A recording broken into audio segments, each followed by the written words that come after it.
Hello guys, what's up once again? Palaboy OFW here. So for today's vlog mga idol is medyo ginaganahan ulit ako mag-vlog mga lodi. Medyo marami na namang marami ako nakikitang mga nagko-comment sa video ko, mga matatagal ng video regarding sa OFW life. So siguro this time naman is mag-OFW live vlog naman tayo at sagutin natin yung mga tanong sa mga content natin before. So, ngayon mga Lodi, comment lang kayo kung anong gusto nyong malaman sa Kuwait, lalo na dito sa Middle East, kung paano yung mga steps at mga experiences namin mga OFW para makapagbigay kami ng inspiration or share sa buhay-buhay.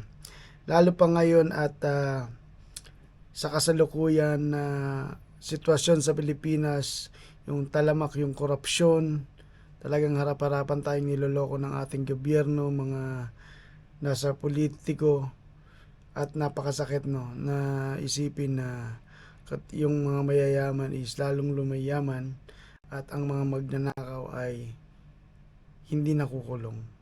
So tayong mga ordinaryong Pilipino lang ang nakakaramdam ng hirap na pinagdadaanan ng bansa. So, payo ko lang sa lahat ng mga nagbabaka sakali, kahit saang bansa kayo mapunta na alam nyo na kikita kayo or alam nyo sa piling o sa sarili nyo na hindi nyo kikitain sa Pilipinas, umalis na lang kayo dyan sa Pinas kasi lalo na yung may pamilya, may mga anak at talaga nangangarap na at least kahit papano is makaahon or makatulong sa pamilya, makasuporta. Umalis kayo dyan mga lods. Sinasabi ko sa inyo, sabihin natin na hindi magandang trabaho na papasukin nyo. Wag lang real talk lang, wag lang katulong. Para sa akin wag lang katulong. Marami namang ibang trabaho, wag lang katulong talaga.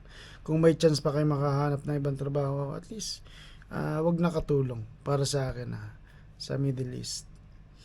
Then may nagtanong dito, magkano po baon yung allowance nung nagpunta po kayo ng Kuwait, sir? Sabi ni Brother Zen account.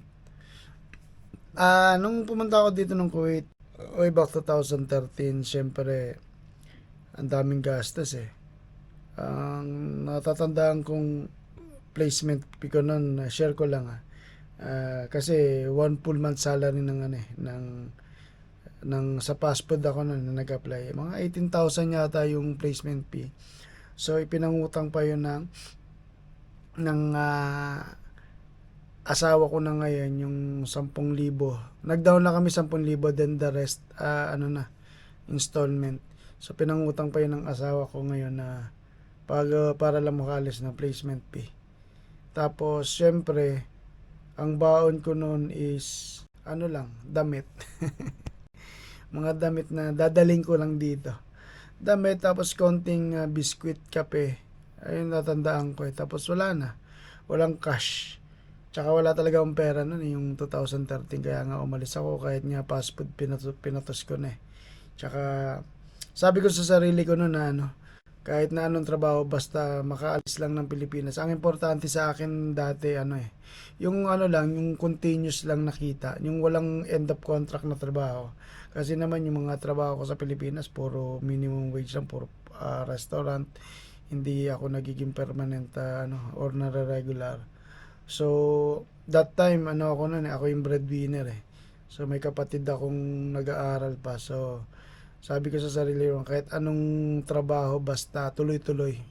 Kahit maliit yung kita, basta tuloy-tuloy yung sahod na hindi mapuputol or hindi matitigil yung trabaho. Kahit paano ay kumita. So, yun. Wala akong baong allowance or cash kasi sa orientation pa lang sinabi naman ng employer na may cash allowance na ibibigay. Pero hindi namin alam kung magkano pa.